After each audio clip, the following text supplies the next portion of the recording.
Hello बच्चों, नमस्कार। स्वागत है आपका हमारे चैनल द एडुएट पर। बच्चों, आज इस वीडियो में हम करेंगे कक्षा 5 की झरोखा की पुस्तिका से पाठ नंबर 13 जल में जीवन। तो आइए इस पाठ की रीडिंग शुरू करें। गंगा डॉल्फिन। बच्चों, डॉल्फिन क्या होती है? डॉल्फिन आप यहाँ राइट साइड में पिक्चर में देख सकते हैं। ये जो जीव हैं, जलीय जीव, ये डॉल्फिन है। तो आइए इसकी रीडिंग शुरू करें। इस बार गर्मी की छुट्टियों में मैं अपनी नानी के घर बिहार में भागलपुर गया। एक दिन मैं सुबह सुबह अपने मामा जी के साथ नदी के घाट पर गया। वहाँ मौसम बहुत सुहावना था। सुबह की सुनहरी धूप ने नदी के पानी को भी सुनहरा कर दिया था। अचानक एक बड़ी मछली पानी से ऊपर उठी।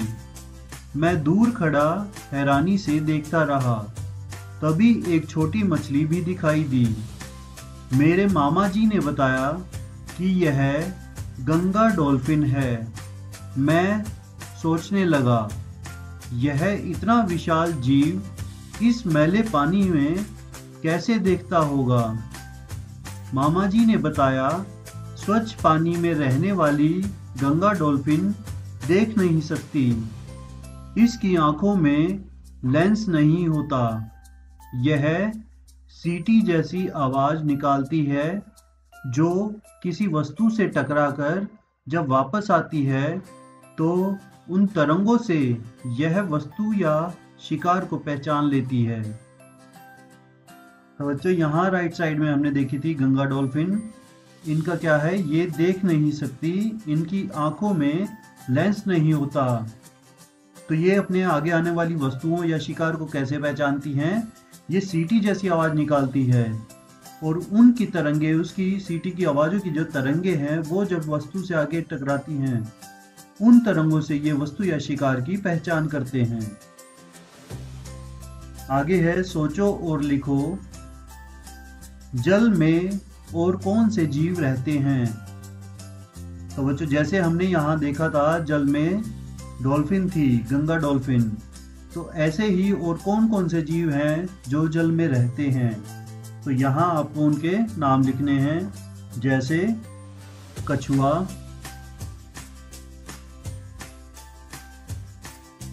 और मेंढक, मछली,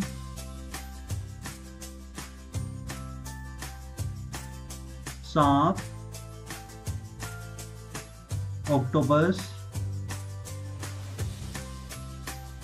जोंक, मगरमच्छ, दरियाई घोड़ा आदि।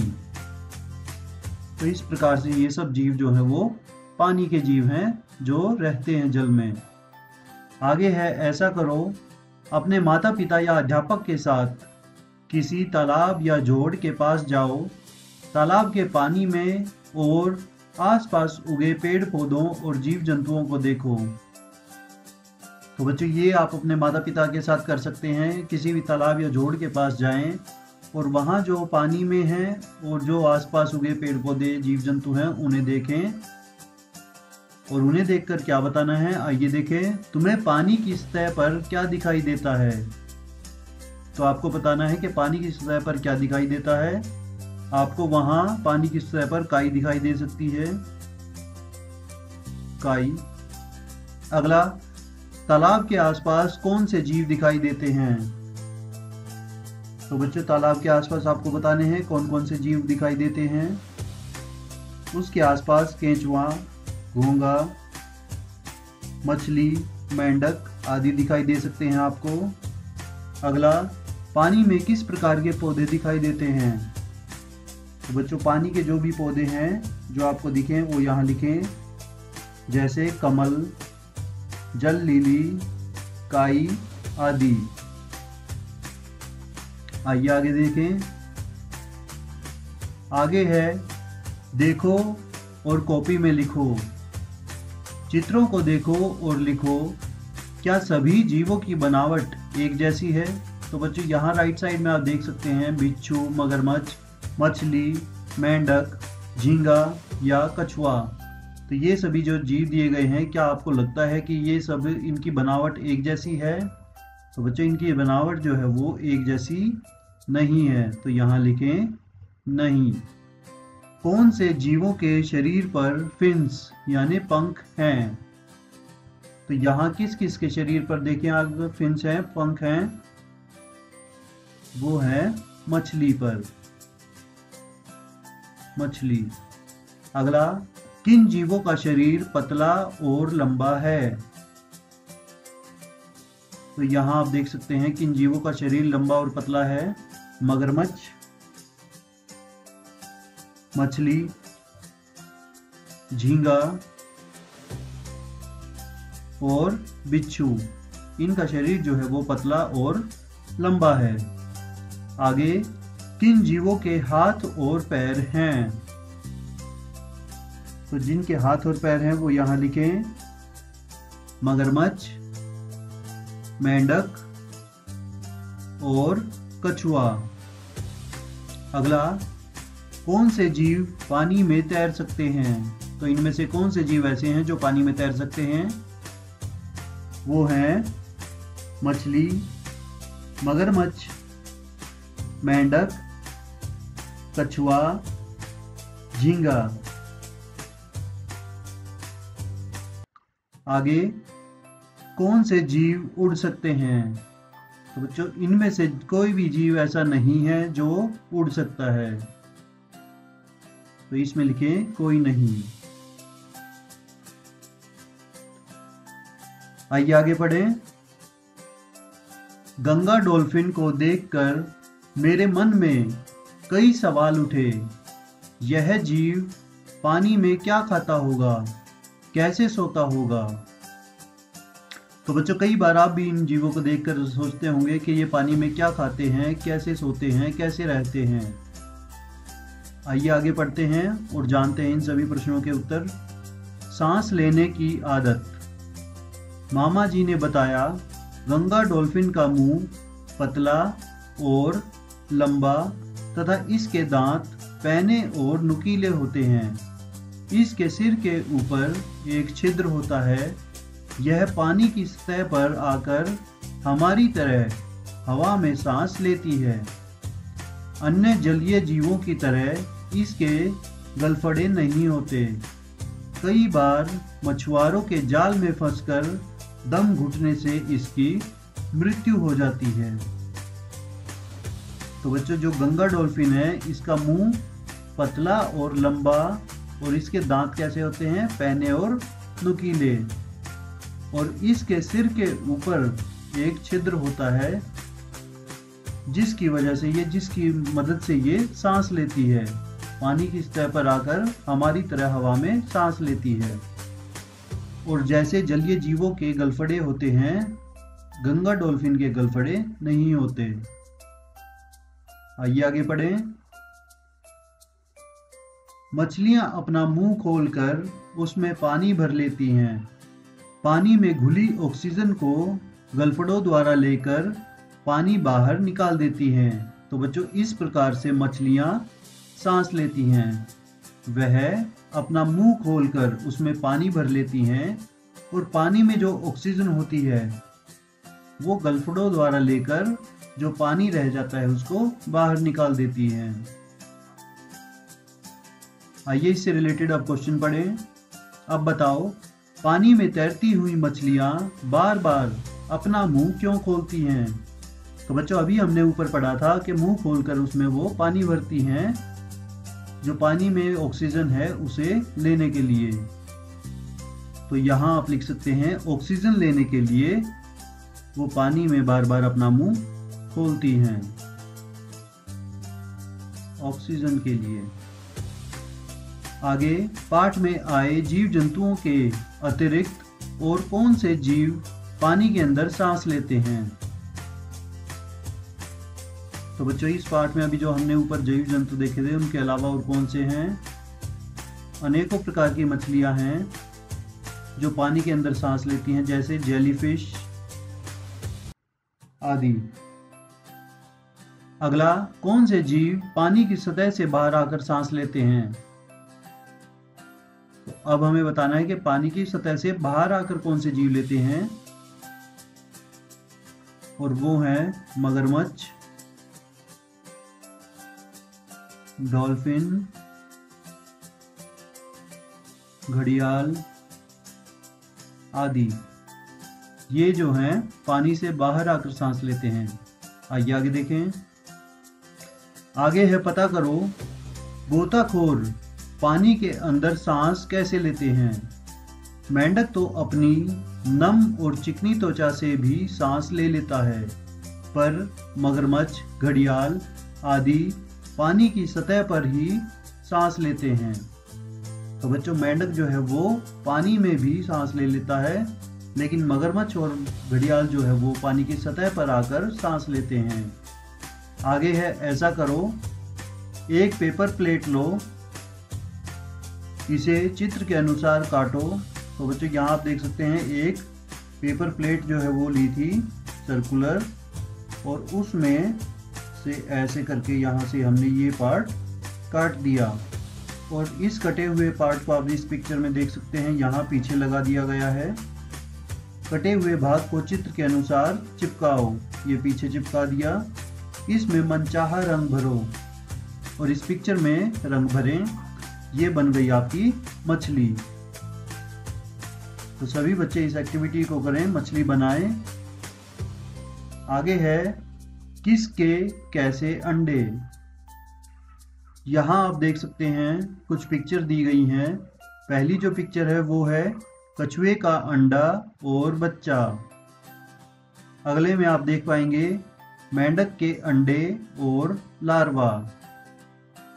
यहाँ ये नीचे मेंढक के अंडे दिए गए हैं, और ऊपर आप देखेंगे ये है लार्वा। अगला, मच्छर के अंडे और लार्वा।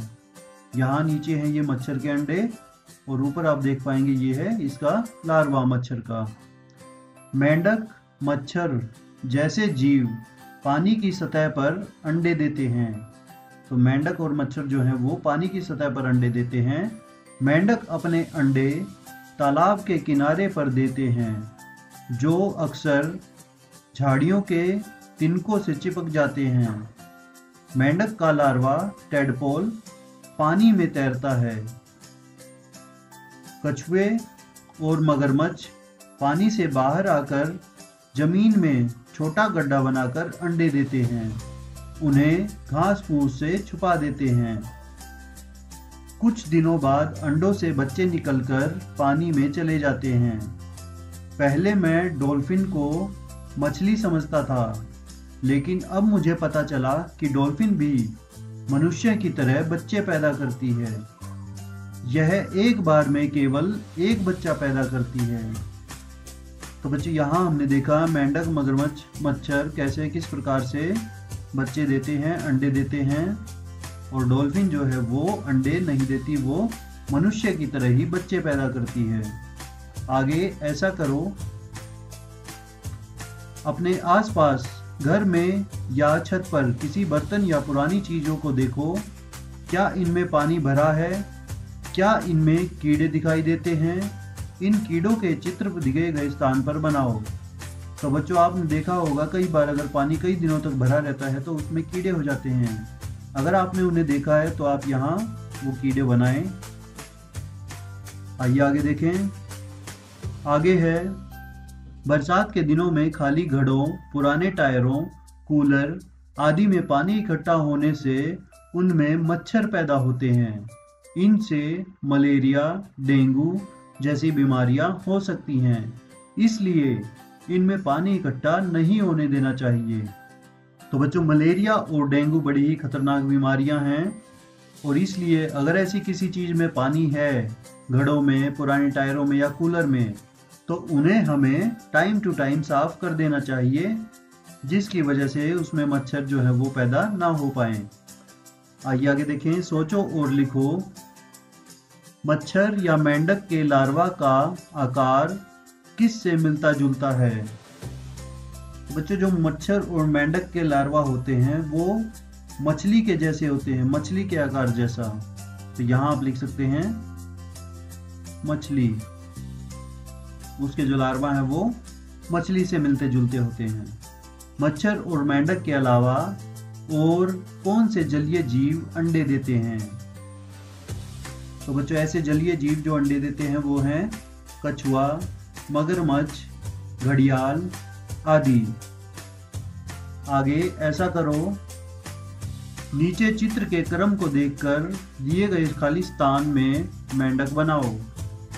तो बच्चों यहाँ हमें मेंढक बनाने के लिए दिए गए हैं।